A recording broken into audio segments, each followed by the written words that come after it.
Let me just get the recording on. Okay, go for it. Hi, good morning, everybody. Thank you for calling. We know that to the new shells and the PDLs, it's very important recognizing the Lachayal and recognizing the organization close to Lachayal as our city fundamental. We have with us the organization Yashar Lachayal. Yashar is the rest, and the money they raise goes directly to the Lachayal programs that they advertise today. There's program, who's the program coordinator, and he speaks to us about what they are doing, and I hope to address as well the current situation with the coronavirus and how that's affecting Ohio and what they're doing.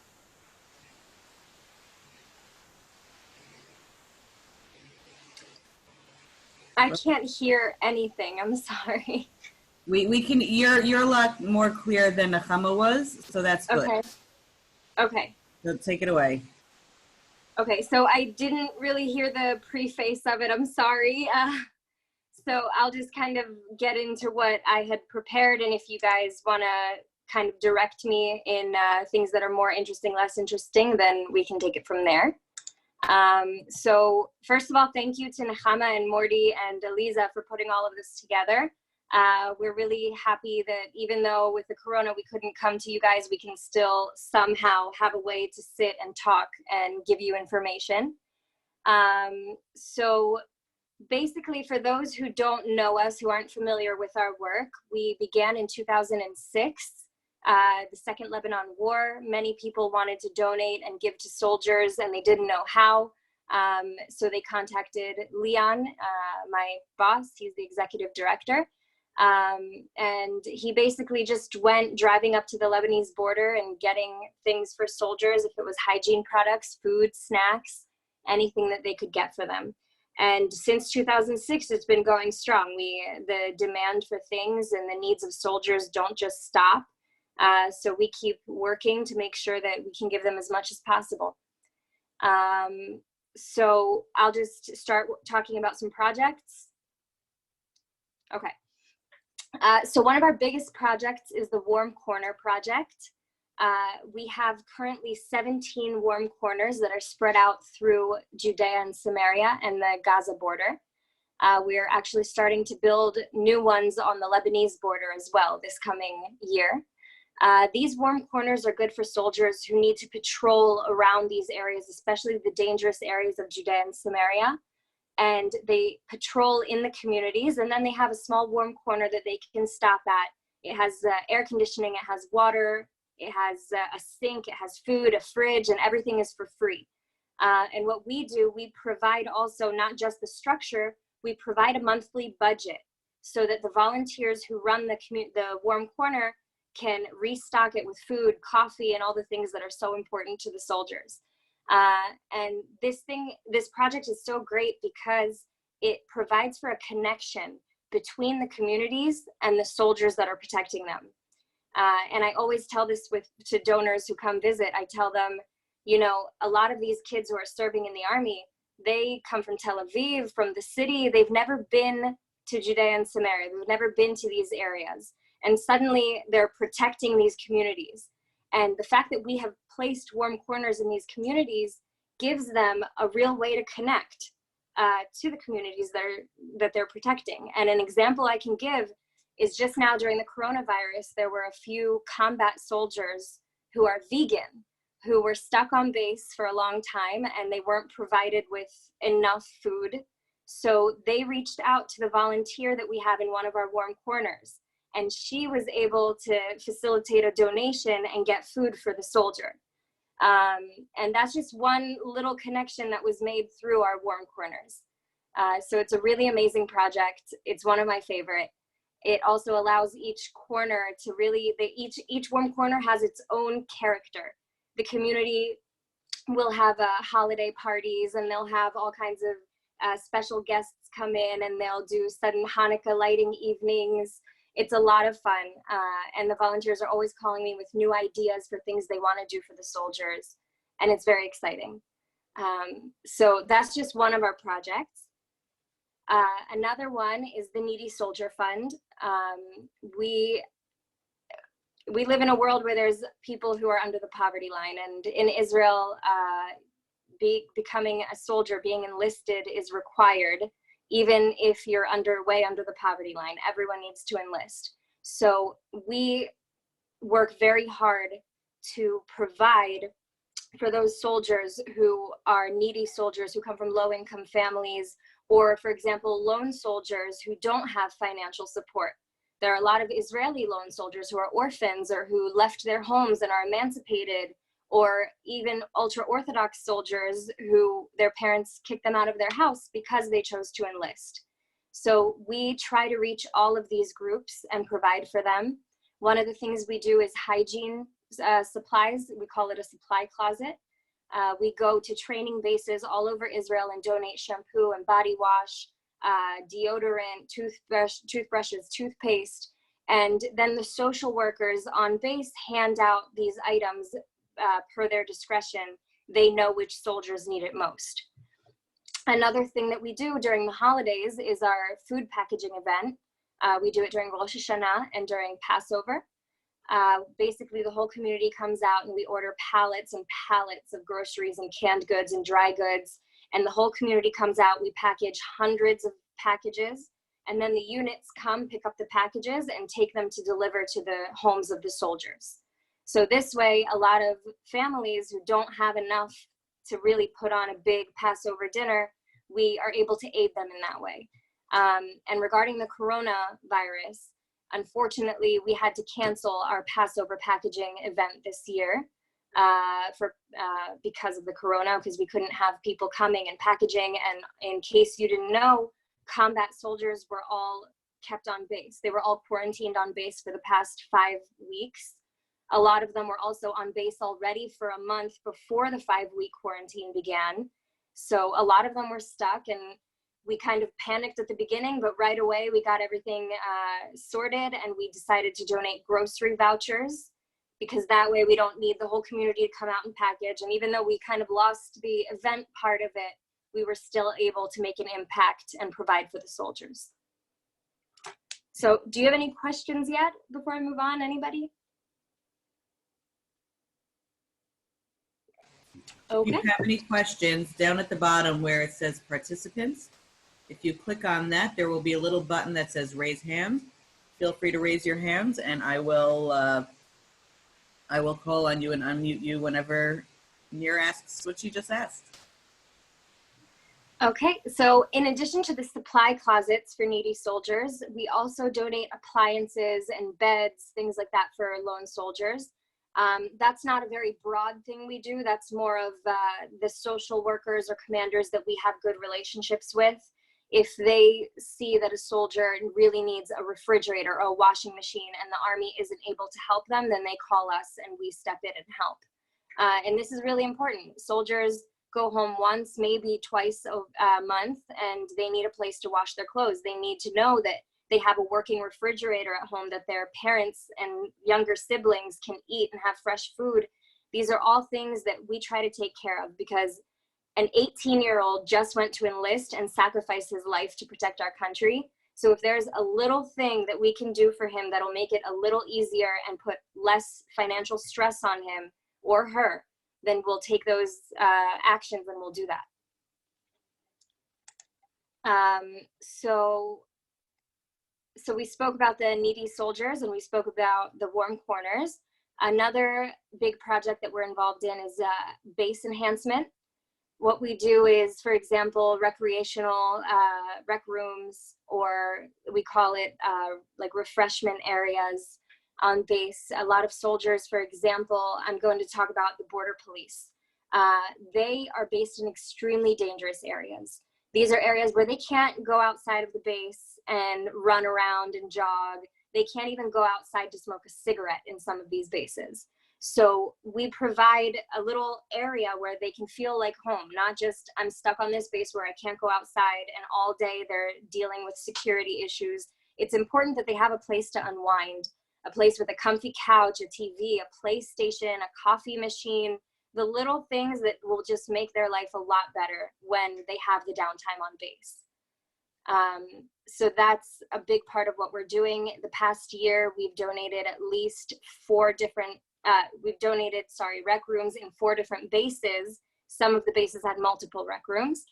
And we've also built a Krav Maga training center in the Border Police training base, which is a big improvement on what they had before. Now you have soldiers going in big groups and training in hand-to-hand combat, which in case you don't know, for Border Police soldiers, that is very big. Border Police soldiers aren't on the front lines going into Gaza fighting army versus army.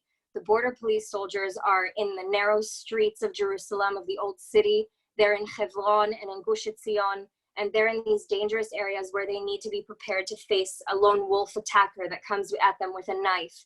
This isn't army versus army. This is very different. And just so you know, we've been getting very involved with Magav, with the Border Police in the past year, especially because the past few years, thank God, we haven't had a war, but there is a war going on in the narrow streets of Jerusalem. And there's always a danger in Judea and Samaria. If you're waiting at a bus stop, anything can happen. And these are the areas where the Border Police come and shine. This is the reason, for example, why the Border Police has become the most requested combat unit to enlist to. When I was in the Army 7 years ago, everyone wanted to be in Golani and the paratroopers. Today, everyone wants to be in the Border Police. So we're trying to make as much of an impact on their service to make it better for them and more comfortable so that they can do a better job at protecting us. Any questions so far? There are no hands raised, so you're doing great. Keep going. Okay.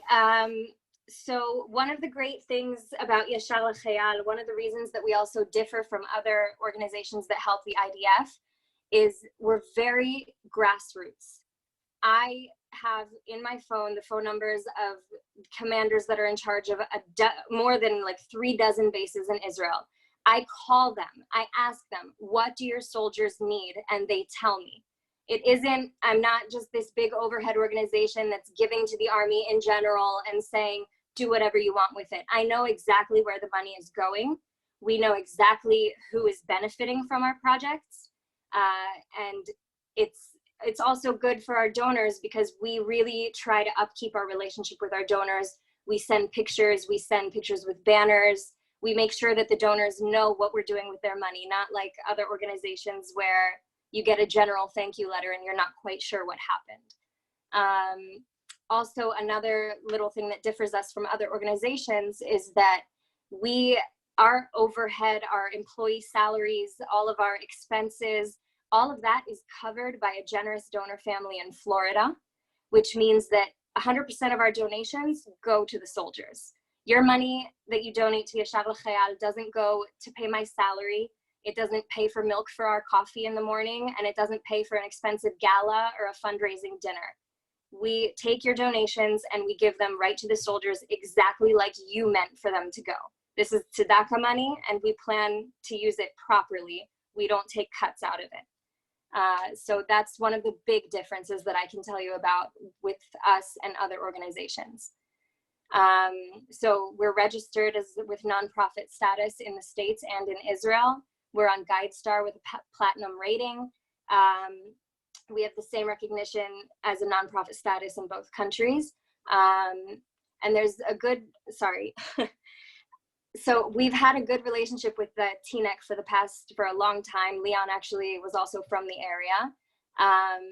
And we've enjoyed a really good relationship with a lot of residents from TNEC over the years who have been donors for many years.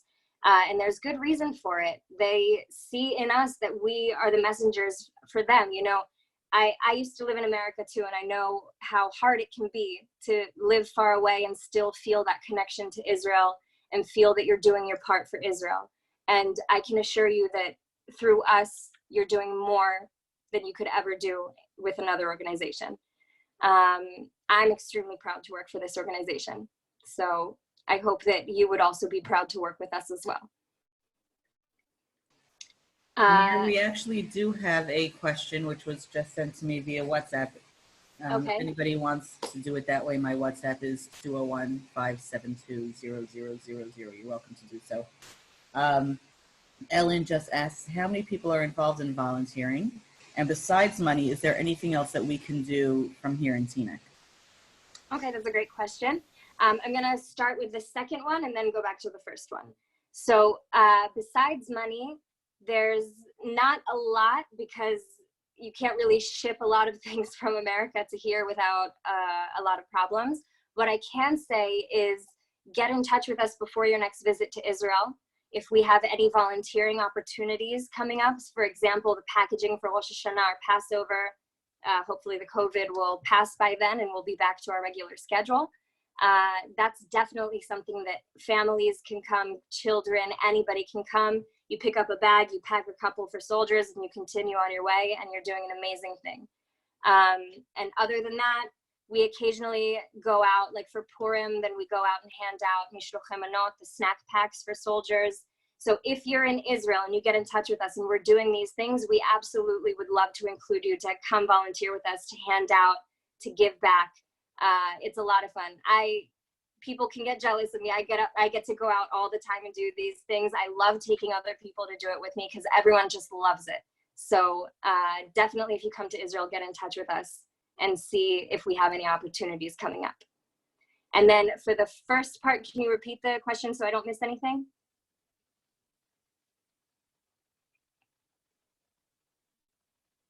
You're muted. Sure, let me get back onto my cell phone. Hang on, here we go. How many people are involved in volunteering? Oh, okay. So we do have a more permanent volunteer base for two reasons. One of them are our volunteers for Warm Corners. Every single community that we have a Warm Corner in, the Warm Corner is run by a core group of volunteers. Some of the communities, it's one woman who will organize it or one man who organizes it and a couple of others that help. Some places literally have a committee with 5-6 people who that's what they do all the time. That's what they're thinking about. So I'd say if we have 17 Warm Corners, we have probably on average 3 to 5 volunteers for each Warm Corner. And these people are some of the most special people I've ever met in my life. All they think about is the soldiers. All they do is for the soldiers. And I always tell the communities to come visit their Warm Corners and meet these volunteers. I tell them, you guys made this happen. You gave the platform for this person to be such an amazing volunteer and do so much good for soldiers. You did that. So those are our Warm Corner volunteers. We have another program that has volunteers, which fortunately we don't have to use a lot lately because it's for injured soldiers.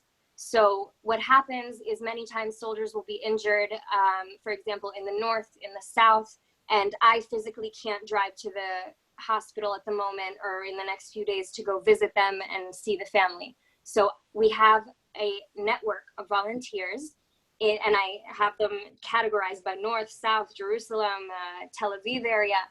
And then if I get a report that a soldier was injured, I find out what hospital they're at, I call up my volunteers, and I figure out who can go there. They have business cards with our all of our information on it. And we give them a budget so that they can buy some snacks and drinks for the family. And then they go to the hospital. We have all kinds of ways of getting them in an appropriate manner that's respectful to the families. And they come with some refreshment. They give them the card and they say, hey, I'm a volunteer for this organization. If you need anything, call them and they'll come help you. And that's, thankfully, I've barely used this in the past year and a few months that I've been working at Yashar. Hopefully I never will have to use it because that means our soldiers aren't getting hurt. But that's our volunteer network at the moment. Of course, we have people who randomly call us and say, oh, we want to donate this. Oh, we want to come build a new shaded area for the Warm Corner. So these people, they're like one-time volunteers, but they donate their time or materials and help out a lot. And just one more thing about the Warm Corner volunteers. We have a couple who are very, very involved, but we actually have one in Gush Etzion region community where there's just a bunch of older women there who are already retired, and they took it upon themselves to make sure that there's always someone in the warm corner to say hi to the soldiers when they come in, to make them sandwiches, to give them a hug. We've had stories of lone soldiers who were in a bad place and they come in and they call them aunties. They see these older women, the aunties, and they just break down and they say, this is the one place where I feel like home away from home. And we've had aunties come and tell us stories where soldiers just come and ask for a hug sometimes because that's what they need. And the aunties are there to provide it. And I can cry in a second it's just amazing to know that you're providing that for soldiers and giving them a home, and you're giving them a bit of a reason. You know, a lot of Americans don't understand it all the time because American soldiers don't fight on American land, protecting the American people on American land. It's very different. Here, you're meeting the people you're protecting. It's extremely clear to you what your purpose and your mission is. You're not at all confused about it. There's no question about it. And providing these connections for the soldiers in the communities is one of the most amazing things that we do, in my opinion. Thank you. Another question has come in. For those of you who logged on after I gave instructions on how to ask questions, if you go down to the bottom of your screen and click on click on participants, there will be a little button there that will say raise hand, and you can raise your hands and I'll be happy to call on you when it's your turn. If you're not comfortable doing that, you can either ask in the chat, which is also down at the bottom, or if you prefer, you can WhatsApp me 201-572-0000. Another question did just come in via that, via WhatsApp from Nechama. Did COVID-19 affect the warm corners being stocked? What about gloves, masks, hand sanitizers, getting that kind of material to Chayalim? Yes. So this was very sad for me, but the Army did give out a command that asked that we close the warm corners because there's not enough, I don't know, there's just no way to see who's going in, who's not.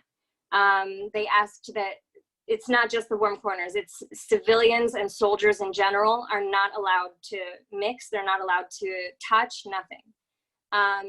Now, this is off the record, everybody. We do have 2 warm corners that just have volunteers. Just a reminder, Nir, that this is being recorded. Okay. So I won't say where, but we have 2 volunteers in 2 communities that they are so dedicated that they weren't able. They called me and said, I can't close it.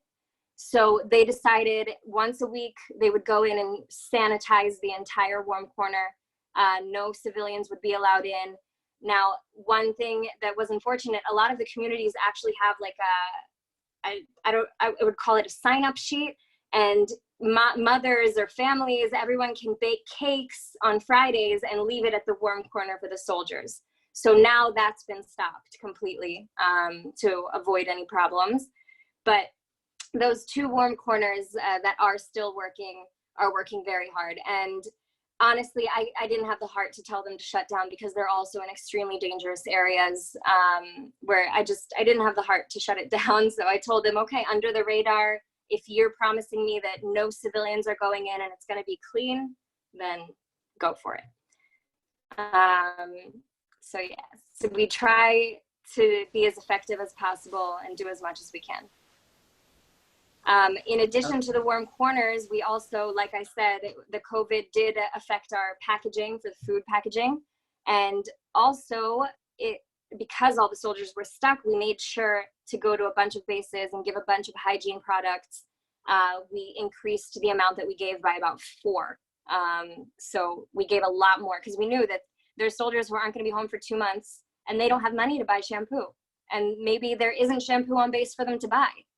So we snapped into action extremely fast with that one. Okay, I am going to unmute Shlomo, who has a question for you, and then I have another question that came in via WhatsApp. Shlomo, go ahead. Wait, oh wait, it didn't unmute you. Let's try that I again. have to unmute myself. Okay, there you go. Now you can speak. Quick question. Does this overlap with Friends of the IDF? I just don't know what, is this the same or overlap? Can you hear me? Oh, wait 1 second. Hold on. Earlier when I explained a bit about the differences between us and other organizations. Okay. Yeah. So we're separate. We are not the same organization, and we also work very differently fundamentally. Okay. Okay. The So next, Shlomo, were you part of the I didn't hear if he answered. Were you part of the conversation when I spoke earlier about the differences between us and other organizations? No, I wasn't. no, he came Okay. on a little later, so he probably Okay, missed so that. I'll just go over it again very quickly. For us, the money that you donate to us all goes to the soldiers. There's a generous family in Florida that covers all of our expenses and salaries. So if I need to buy milk for the office, or if we need a new computer, or if I need to rent a car to go to a base, that doesn't come from your donations. That comes from the overhead costs that the family covers. And that means that all of our donations go to the soldiers, not for what I said, not for galas or fundraising dinners. It all goes to the soldiers. And that's the biggest fundamental difference between us and every other organization that helps soldiers. Okay. Do you have, I have that came in via WhatsApp. I'm going to do one, and then I see we have another raised hand, so we'll go back and forth. Do you have a list of what services or tangible items are needed so that people can sponsor something specifically? So sponsoring something specifically, it really depends on the amount. We, just so you all know, we have mitzvah projects and things like that, whether it's a child who wants to raise money for a bar bat mitzvah. You just get in touch with us and you say, I would like to donate this amount. What project could we do with this? And then I call my contacts that I have in the Army and I ask around. I say, okay, so who needs maybe basketball stands? Who needs a supply closet? Who needs, I don't know, if it's t-shirts or winter clothing, things like that. I call them up and then I offer the person who emailed me, okay, we have these options. These are projects that we could do. That's if an individual person wants to raise money for something specific, then that's definitely a way to do that. As a community, a lot of times communities come together and they will donate a warm corner all together, for example. Or donate like for a rec room in a base. These obviously cost a lot more, but if it's like a collective project that you're raising money for, then that also is an option. But a lot of the smaller things we do would be like the supply closets with hygiene products for soldiers. It would be gym equipment or sports equipment. We've also had a young lady, I forget where she was from, but she actually raised money to buy, it's like an Aron Kodesh for the Torah in Sidurim, but it's like for the field, and the soldiers wear it like a backpack and they take it out with them. So that's what she raised money for. We have a lot of projects. We have a lot of options. If anyone's interested in doing an individual donation or some kind of mitzvah project, definitely get in touch with me and I can kind of show you the way from there. Wonderful. Okay. Dvorah Honickman, I'm going to unmute you in a second. Okay, Dvorah, go ahead. Yes, I came on a little bit after, so I'm not sure if anyone asked this question. There's a lot of organizations, and they say that they do stuff for the Chayalim, but how could we ensure, like I have a son in the Army, how could we ensure that they're actually getting from these programs? Like you could donate, but how do you know if they're receiving what they're saying that they're giving? Like, you know, there are many programs that don't give them stuff, and you have to do things on your own and send things through your own private place to assure that they will receive it. Okay, so I did touch on this a little bit. I'll go over it again. We work directly with the Army. We're not one of those groups where you send your money and you don't know what happens with it and no one tells you what happened with it afterwards. We like I just said, for example, if you want to raise money for a specific project, I'm going to make sure that that goes where it needs to go. Whether that means I have to go and get the necessary approvals, I'll do it. And we also have a very high level of accountability that I personally haven't seen this level with other organizations. If someone donates something, I go and I take pictures and videos and I send it to them. We make sure that people know that the soldiers are receiving what they wanted, whether it's a community, the federations that we get grants from, individual donors. We have videos, we send pictures. If it's a big community or a federation, we make a big, huge sign and we take it everywhere with us and get pictures. We believe in accountability and we believe in showing people what they did, because why wouldn't you want to see it and brag about it? And if you want to brag about it, then that's just good for us. Wonderful, thank you.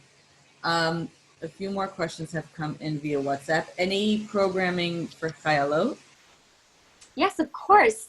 When I'm speaking about Chayalim in general, it's for everybody. It's for boys and girls.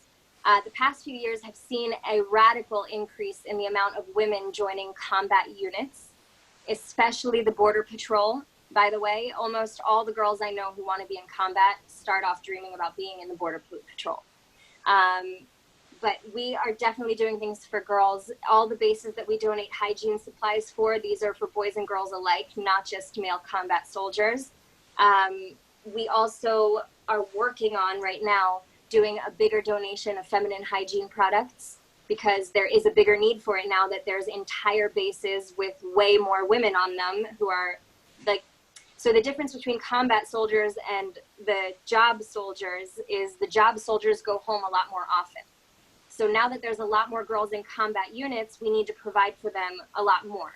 So that's a project that we're actually working on doing. Hopefully the second the corona goes off a little bit, then we'll be able to distribute those. And other than that, it's anything that we can do to support women in the Army, whether it's if we were to get a request for a scholarship, things like that, we really like to help out with those things. And, you know, I'm a woman. I personally believe we need to provide, we need to give them as many opportunities as possible to reach equality with men and reach the same level. Because up until now, they haven't been getting those opportunities anywhere in the world, not just here. So I definitely am a champion for helping out the women as much as possible as well. And that's why, just so you know, with our partner organization, we also adopted co-ed combat units. And we take care of them. We go to their ceremonies. We make sure that they have everything they need. It's a lot of fun. And it's just, it's a different experience going on to a base that's co-ed combat and not just men. It's a lot of fun. Okay. The other question. Devorah, I see your WhatsApp. I'll answer you as soon as I'm done giving these questions. What about gloves? And we had touched on this a little bit before, but how are you able to get gloves, masks, and hand sanitizer to the Chayalim? So we did a donation of hundreds of bottles of hand sanitizer to the Iron Dome unit and some other units. Masks and gloves we haven't been dealing with because the Army is providing that. But other things, we've been giving what we can, and that's mostly the hygiene products. We also gave out laundry bags, and I don't know, I actually have one. Let's see where I can put it. Just a second. Okay, here we go. So we donated over 1,000 of these mesh laundry bags, and I live in a kibbutz, so I know how to use this. A lot of people don't know, so I'll explain it to you. What happens is they have industrial-sized washing machines on base, and 5-10 soldiers put all their underwear and socks and stuff inside, and then they have to sort through everything. That is not good. They lose stuff. It's just not a good situation. So with these mesh bags, they put in their socks, their underwear, their t-shirts in here. They close it. They label it with their name, and then all of the soldiers put these mesh bags in the industrial size laundry bag, everything in machine, everything gets washed, everything gets dried, and it's returned to the soldier like this with his name on it. So this is a big deal because, like I said, soldiers were on base for 2 months.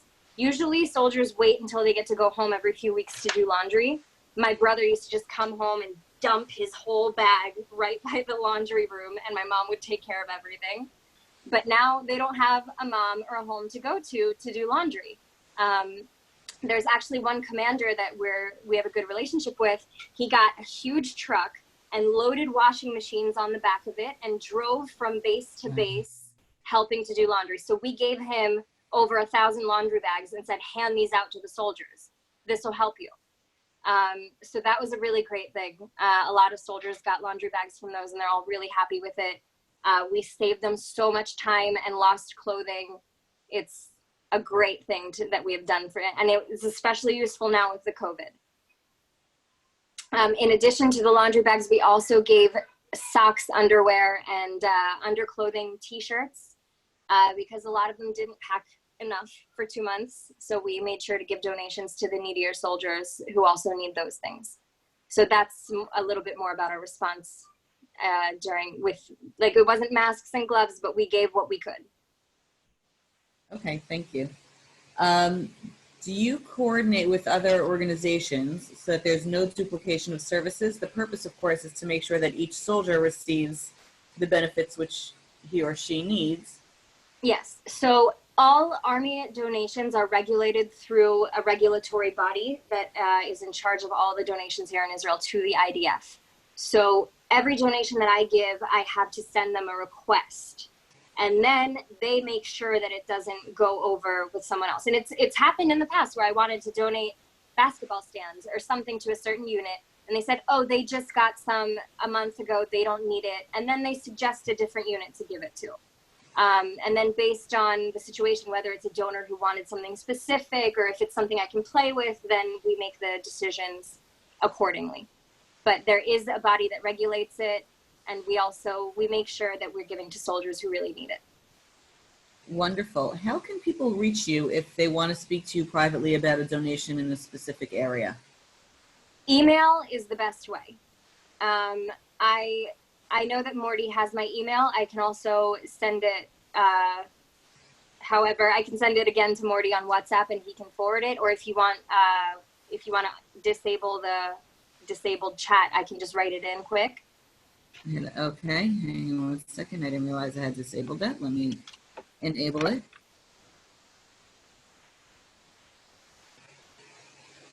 Okay. Okay, so I will put my email in here now. This is the best way to contact me.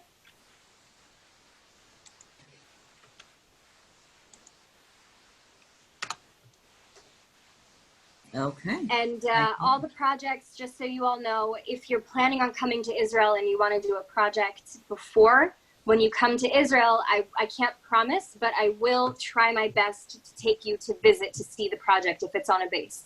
Sometimes we don't get approval for it because, especially, for example, now, if you were to come, there's no way civilians are allowed on a base.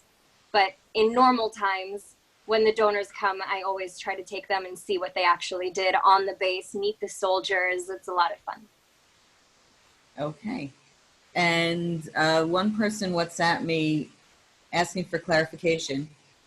Are you saying that they should organize a specific thing to be donated and then we here in the States can raise the money and then you supply it to the soldiers? Or is there a better way? It all depends. We have people who are individual donors who make small donations through the website, recurring donations, things like that. Now, obviously, smaller donations that even if they're recurring, we don't always send videos and things like that. That's more of a general. But a large donation that's made, especially if it's of a rec room or a hygiene closet or something like that, we always will do the signage and the videos and things like that. What was the second part?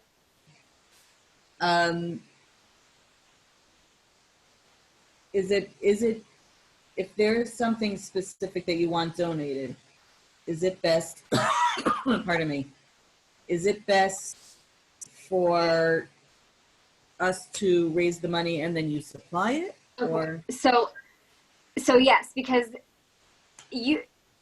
it's not like you can go and donate laundry bags right now, you as your congregation. Oftentimes we also facilitate donations that sometimes, especially from America, are harder to get through or send here. So we try to help out as much as we can. If you contact me and tell me I want to donate this to this unit, I will try my best to make it work. And if it can't work, I will give you all of the available options to replace it. We appreciate, obviously, that donors want to give to specific things. I would never dream of telling someone, no, you can't give your money to this, give it to something else. So I do try to facilitate as to the best of my ability to make it exactly what you guys would want. Now, if you're thinking of doing something as a congregation, then instead of doing individual donations, even if it's a recurring monthly donation or a larger one-time donation, if you would want to sponsor, for example, a warm corner and have the sign outside say your congregation name and a phrase that you would choose or however you would want it to look, that's something that you would have to collect as a community and then send to us, and then we would go forward with construction and preparation and placement. Okay, thank you. Those are all the questions that I've gotten via WhatsApp.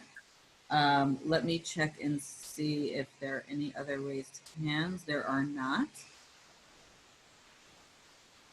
Any other questions that anybody has for Nir? This has been very informative and very. Hopefully next year I'll be able to actually come speak with you physically. We would love it. We would absolutely love it. Jeff just raised his hand. Yes, hang on one second. Let me unmute Jeff. Jeff, by the way, is also one of the organizers of today's event and this whole thing. Jeff and his wife. Hi, Jeff. Thank you. So thank you to you guys as well. Out of curiosity, how much does it cost to construct a Pinach Hama, and what's typically its ongoing costs? So a warm corner costs around $20,000 to completely put up with furniture, electronics, everything. The construction, the entire cost. Our monthly budget, it depends on the warm corner. We have warm corners that are a lot more active and they need around $250 to $300 a month. And then you have warm corners that are less active that take around $50 to $70 a month. So that's regarding budgeting for that. So you could choose, for example, to just sponsor an existing warm corner, the actual budget for every month. So that's definitely an option. Thank you. You're welcome. And how much, WhatsApp, actually, that very same question, but the other part of the question was specifically like if you wanted to donate a closet full of materials for either a closet itself or a closet full of materials for AEP. Okay, it's not a physical closet. We just call it a supply closet, but there's an actual closet on base that we just fill. So we provide the contents of a supply closet, and it's hygiene products. It's toothbrushes, toothpaste, wet wipes, and anyone who has been in the Army knows that wet wipes are your best friend for everything, not just the bathroom stuff, everything. It's a lifesaver. So wet wipes are definitely a big one. For boys and girls alike, everyone needs wet wipes. Deodorants, shampoo, body wash. We've recently, like I said, we've done small scale, like feminine hygiene products as well, but we want to get into that more full scale in the future. Okay. And I do want to remind people, I just want to pull it up so I get it right. Give me half a second. Here we go. As a shul, we are collecting donations for Yashar Lachayal. So if you would like to participate on this congregational level, please do visit www.bethaaron.org/event/Chayal20. Okay, again, that's bethaaron.org/event/Chayal20. And I'm also going to throw in our website stuff if you're already on that. We have the Yashar Lachayal website. I'll send a link in a few seconds. That's where you can see the big picture of all of our projects, all detailed there.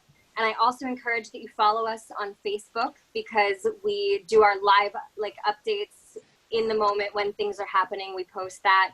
Soldiers often send us videos, so we post them to there afterwards. And another thing, tomorrow evening, I hope you're all aware, is Yom HaZikaron, Remembrance Day. I will also send a link to our Remember Israel's Fallen page. This is a page where you can go into the link and it'll take you to the website where you can print a certificate for free with the name of a fallen soldier. And our goal is to reach enough people so that every single soldier who was killed will be remembered. So if you could share that with your community and have everyone just go in and print a certificate, and tomorrow evening light a candle for that soldier that they printed out, it would be a great big deal for us. And then in general, and Remember Israel's Fallen, I every single day post stories there of soldiers who were killed. So anyone who likes to follow those kinds of things and stay updated is more than welcome to also like and follow the page. So I'll just take a second and send those links for everybody. Thank you. While you're sending that link, I have a follow-up question to that. Is there, so that we can try to make sure that every soldier who has sacrificed his or her life for Medinat Yisrael is remembered, is there a way to know which ones have already been printed by other people? So we have an automatic system that prints out, by order. So if we get to 23,816, we'll know that every single soldier has been remembered. Beautiful. Thank you. So I think it's only sending to you though, Eliza. My messages. Oh, yes. Just now I see you did send to me privately. I will copy and paste them.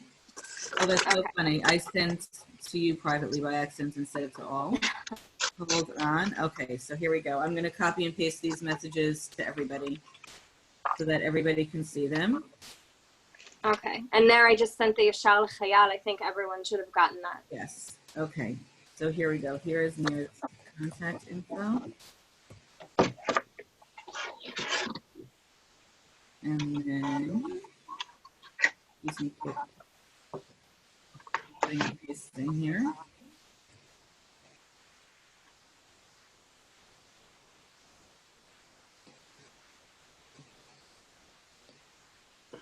And although I feel like it's kind of jumbling lines here, let's see.